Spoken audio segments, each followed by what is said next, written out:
नमस्कार. काल महाराष्ट्राचे माननीय मुख्यमंत्री देवेंद्र फडणवीस यांनी सादर केलेला अर्थसंकल्प हे राज्याच्या आर्थिक विकासासाठी महत्त्वपूर्ण पाऊल आहे.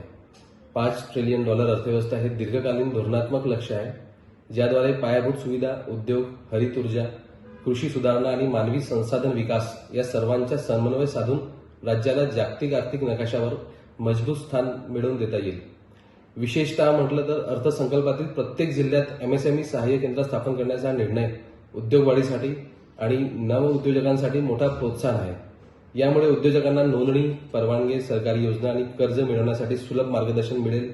तसेच व्यवसाय व्यवस्थापन, तंत्रज्ञान आणि स्टार्टअप प्रशिक्षणामुळे त्यांच्या कौशल्य व क्षमता या दोन्ही वाढतील.